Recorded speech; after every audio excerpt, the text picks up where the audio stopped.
यहाँ 9 मई केसेस में एक और बड़ा फैसला आ जाया है। फैसलाबाद की इंसदादी दहशतगर्दी अदालत ने पीटीआई के कई सीनियर रहनुमाओं को सख्त सजाएं सुना दी हैं। कोर्ट ने थाना सिविल लाइन में दर्ज मुकदमे में 108 मुल्जिमान के खिलाफ फैसला सुनाते हुए जुनेद अफजल शाही को 3 साल कैद, जबकि साहबजादा हामिद रजा, उमर अयूब, जरताज गुल और शिबली फराज को 10-10 साल कैद की सजा सुनाई है। दूसरी जानिब फवाद चौधरी, जैन कुरैशी और ख्याल कासरू को बरी कर दिया गया है। अब ये सज़ाएं उस वक्त में आना जब हम देख रहे हैं कि पाकिस्तान तहरीक इंसाफ 5 अगस्त के हवाले से एक बड़ी तहरीक के लिए और बड़े जो अवामी इज्तिमा के लिए तैयारियां कर रही है, किस हद तक इम्पैक्ट करेगा और इन सज़ाओं को और इस फैसले को किस तरह से देख रहे हैं। सीनियर एनालिस्ट एहतशाम साहब हमें ज्वाइन कर चुके हैं। Thank you so much Ehtesham साहब, आप क्या कमेंट करेंगे इन सज़ाओं पर? वैसे तो पहले भी हम देखते रहे हैं कि इससे पहले भी पिछले हफ्ते भी इस तरह के मामला सामने आए, लेकिन एक ऐसे वक्त में आना, अब क़यादत कौन करेगा?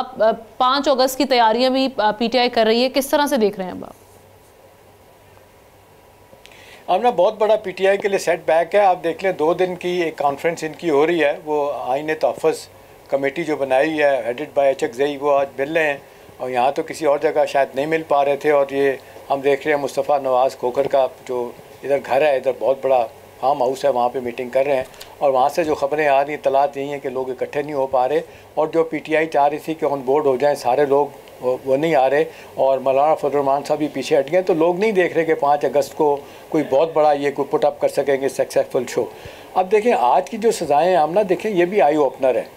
एक तो यह है कि कहा जाता था कि जी सज़ाएँ क्यों नहीं दी जा रही, फैसले क्यों नहीं किए जा रहे। इसकी 2 बड़ी वजूहत थी। एक तो हमारा क्रिमिनल जस्टिस सिस्टम 1935 का जो बड़ा फॉल्टी है, डिफेक्टिव है, उसको तब्दील नहीं किया जा रहा। दूसरा आपने देखा कि अपने 1 साल 1.5 साल अदालतों ने, मैं बबांगे दौल कहूँगा कि जानबूझ के केसेस को डिले किया। इनके केसेस जब जाते थे प्रोसिक्यूशन लेके जाती थी, तारीखों पे तारीखें डाल दी जाती थी। एक ज़माने में तो आपने देखा बहुत सारी जो जजेस हज़रात थे उनकी फेवर किया करते थे उस पार्टी की। भारत अब सेंस प्रिवेल कर गई है तो उन्हें अंदाज़ा हुआ कि ऐसा नहीं चलेगा, भी फैसले करें आपने जो करने। और दूसरी बात है, हमने बेशुमार लोगों को रहा भी किया गया मुफ्त औकात में। जिन लोगों ने छोटे छोटे क्राइम किए थे इस हवाले से, जिनकी इन्वॉल्वमेंट ज़्यादा नहीं थी, उनको माफ़ किया गया। उनके वालिदैन ने अंडरटेकिंग दी कि जी इस तरह के वाक़यात में नहीं शामिल होंगे, उनको छोड़ दिया गया। आज भी इसमें देख लें 65 से ज़्यादा लोगों को छोड़ा भी गया इसमें। तो अब सवाल तो ये है कि व्हाट नेक्स्ट। अब देखें पार्टी की क़यादत जो है ना, उनको चाहिए कि सोचें। अभी आप देख लें जो एक पाकिस्तानी अमेरिकन बिजनेसमैन जिन पे वो जो बहुत बड़े सपोर्टर हैं तनवीर अहमद साहब, वो दोबारा पाकिस्तान में आए हुए हैं। उन्होंने जिस तरीके से के बातें की हैं, उनका कल एक मैं देख रहा था एक टीवी प्रोग्राम, उसमें वो कह रहे हैं कि जी मैं 72 घंटे में बानी पीटीआई ने अपने 3 स्टेटमेंट चेंज किए हैं और मैं किस हवाले से कुछ जो करना चाहता था वो सारा मट्टी उस पर फेर दी गई है, पानी फेर दिया गया। अब यह है कि ये किसी जगह एक जगह खड़े नहीं होते। ये जो बात करते हैं, इनकी बाकी दूसरी पार्टी के लोग बात करते हैं, बानी पीटीआई उनको कंट्रडिक्ट कर देते हैं। वो गौर साहब आके कहते हैं कि ये जो सोशल मीडिया की खबर गलत है, वो बानी पीटीआई कहते हैं नहीं जी मेरी तो सोशल मीडिया टीम बड़ा सही कर रही है। देखिए इन्होंने फॉल बैक करने के लिए कुछ भी नहीं छोड़ा। ना सियासी जमातें जो इनके साथ खड़ी हैं, ना इस्टेब्लिशमेंट इनके साथ है, ना सियासी रूलिंग पार्टी इनके साथ है। अब इनको जिस तरीके से ऑलवे ब्रांच जो है ना ऑफर की गई मुख्तलिफ वक़ात में कि आए बैठ के बात करें। और 9 मई के ऊपर आप देख लें गंडापुर साहब रिकॉर्ड पे हैं, वो जो कहते हैं कि हमारे भटके लोगों ने काम दिखाया। अब इनको चाहिए कि रास्ता अपने लिए तलाश करें, बजाय ये जो इन्होंने माजराई शुरू की हुई है उसका नुकसान इनको हो रहा है। और आहिस्ता आहिस्ता केसेस में साबित हो जाएगा, ऑडियो वीडियो सबूत जिस तरह आए हैं सामने, उसके बाद तो कोई वजह नहीं को इनको कह सकेगा कि जिनके साथ गलत हुआ। हाँ ये है कि हाई कोर्ट और सुप्रीम कोर्ट में जा सकते हैं, उसके लिए फिर वो जो सिस्टम है हमारा जुडिशल सिस्टम इतना डिले करने वाला है, तो इससे तो हौसले पस्त हो रहे हैं पार्टी के लोगों।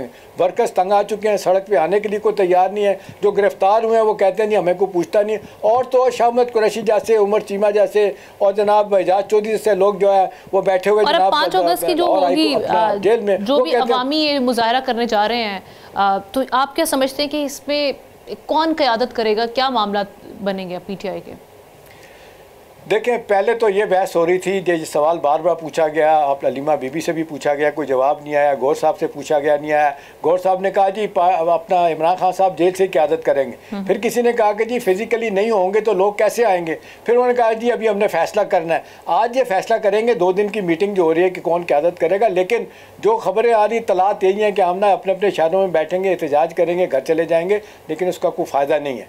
इसलिए कि पहली तो बात है कि कितने लोग निकलेंगे, सवाल ये निशान ये है। इतनी गर्मी है, जो सूरत-ए-हाल है, लोगों के इकोनॉमिक प्रेशर्स हैं, लोग जो जेलों में जाते हैं उनको कोई पूछता नहीं है। जब तक कि ये रिव्यू नहीं करते, रीविजिट नहीं करते अपनी पॉलिसी को, पीटीआई मेरा ख्याल है अपने लिए मुश्किलात पैदा करती रहेगी और नतीजतन ये 100 लोग जो है ना कोई।